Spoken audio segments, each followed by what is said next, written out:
constitucionalista Miguel Ángel Rodríguez Mackey, quien ha sido designado veedor en el próximo plebiscito que se va a realizar en Colombia el próximo 2 de octubre sobre los acuerdos de paz firmados entre el gobierno colombiano y la guerrilla de las FARC. Bienvenido. Muchísimas gracias por estar aquí. Usted ha sido designado veedor. ¿Qué funciones va a tener específicamente usted? Sí, he sido acreditado como observador internacional, Chabeli, por la misión de observación electoral de Colombia.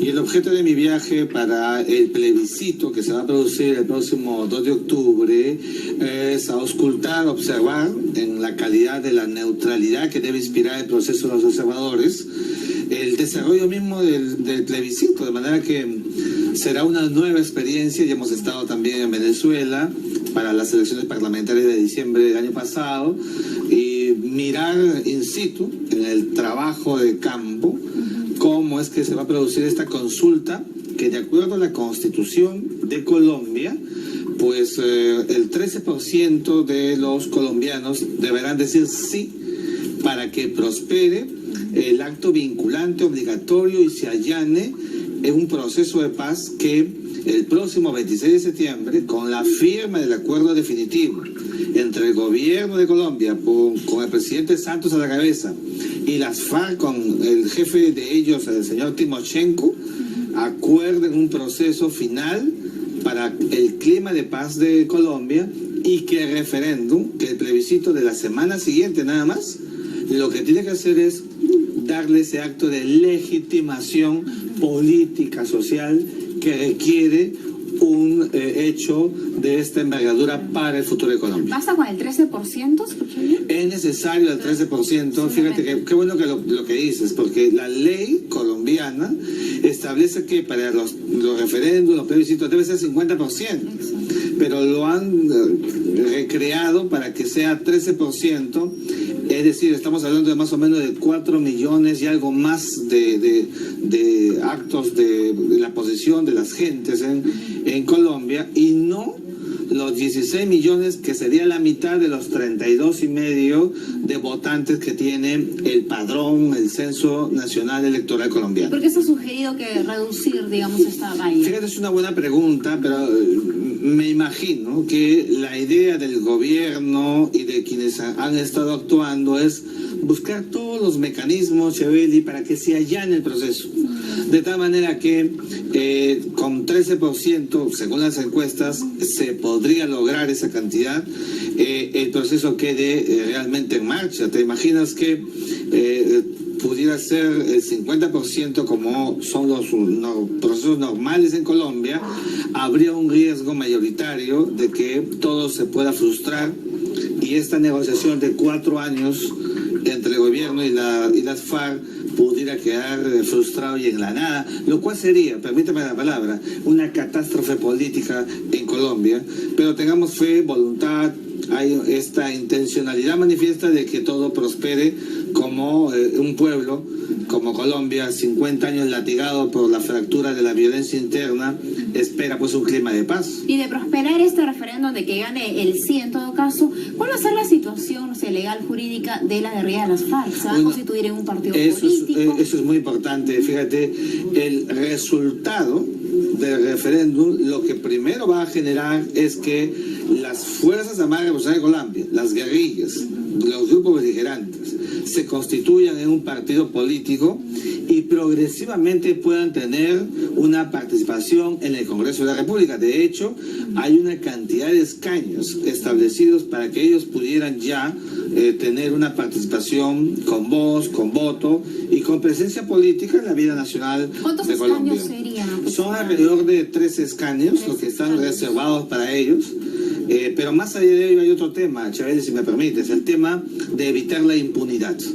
Uno de los estragos, de los puntos más álgidos del proceso negociador ha sido que los delitos cometidos durante la lucha armada no queden impunes, no queden sin castigo. Entonces se ha priorizado, y aquellos que inmediatamente digan la verdad que han tenido responsabilidad en los delitos, pues tendrán entre 5 y 8 años de una restricción de la libertad, no una retención carcelaria, y medidas que los lleven a la resocialización. Aquellos que lo hagan pero tardíamente sí tendrán más o menos entre 5 y 8 años de cárcel, pero aquellos, Chaveli, que se opongan, que no quieran, que no digan la verdad, entonces lamentablemente tendrán que pasar por un proceso que los puede llevar a la cárcel hasta por 20 años. Ahora, ¿hay garantía de que haya un cumplimiento de ambas partes, tanto de estas guerrillas como del gobierno colombiano, para asegurar la paz, ¿no? Hay dos garantías, Chabeli, qué bueno que lo digas. Una externa, que son los garantes mismos. Está Cuba, Venezuela,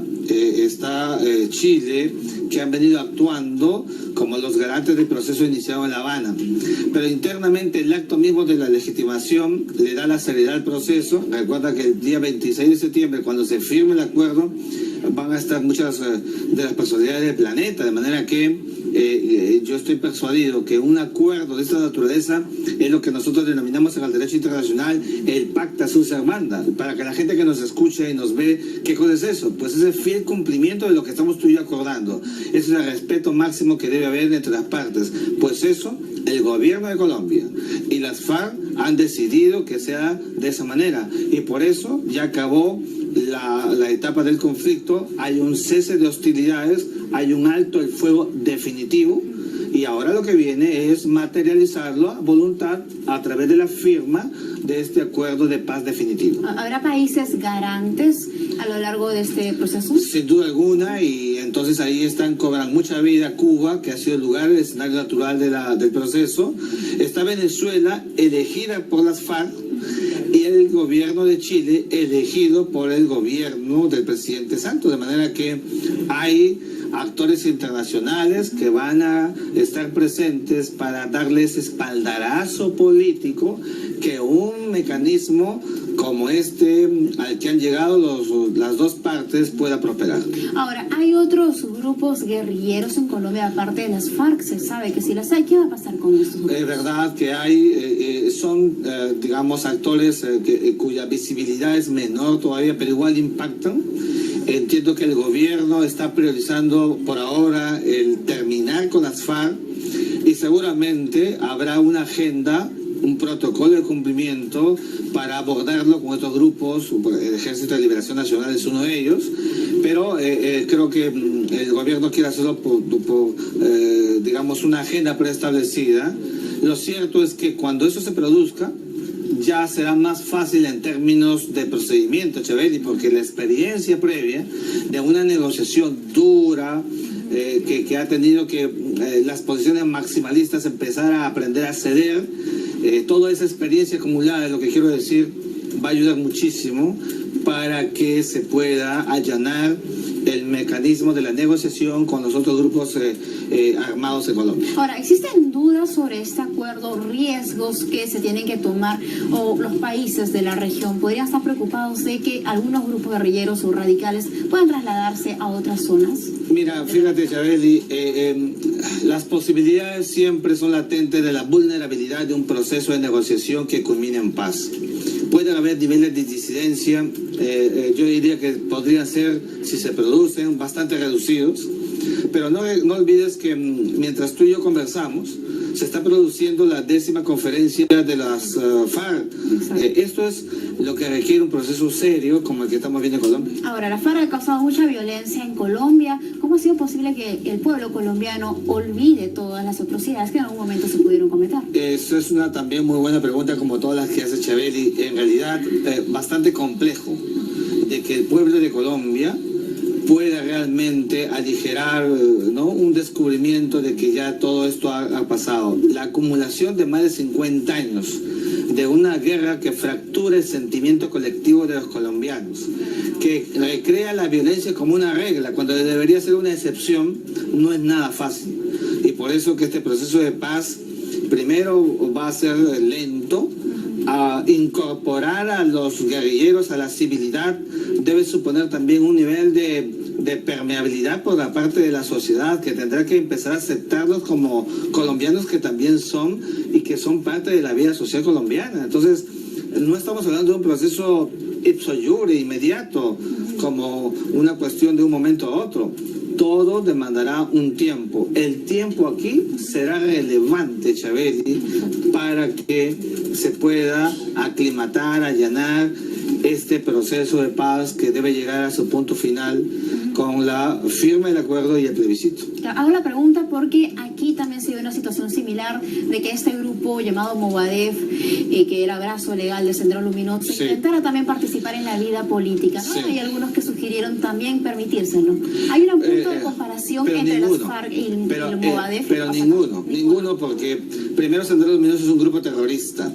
Las FARC comenzaron como un grupo beligerante reconocido por el derecho internacional. Cuando toman rehenes, entraron en el catálogo de grupos terroristas, renunciaron a ello cuando empezó la negociación.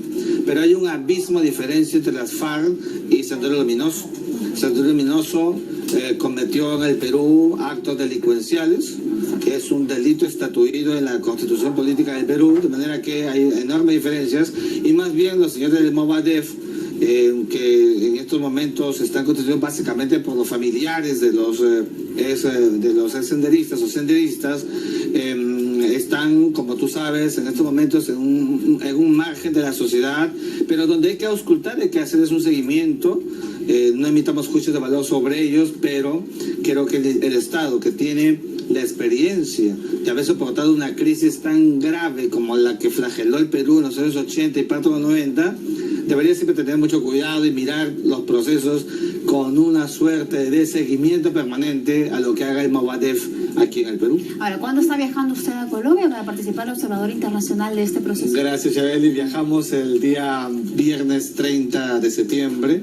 El sábado y domingo tenemos el trabajo de campo, el domingo mismo el proceso, y estaremos retornando a Lima, Dios mediante, el lunes 3. La seguridad sí estaría garantizada, menos en este proceso, ¿no? Entiendo que sí, así lo aspiramos, y hay todo un proceso protocolizado que ya nos han hecho saber, de manera que estamos muy entusiasmados para... ¿Cuántos observadores son? No tengo una contabilidad en estos momentos, pero somos un número importante y viene de todas las Américas, que es justamente los espacios del mundo entero, para auscultar todo este proceso. Muy bien, muchísimas gracias por acompañarnos en esta edición de Correo a las 6, que usted va a participar observador internacional en este importante acontecimiento de Colombia. Nos vamos nuevamente a la pausa, regresamos con más información en Correo a las 6.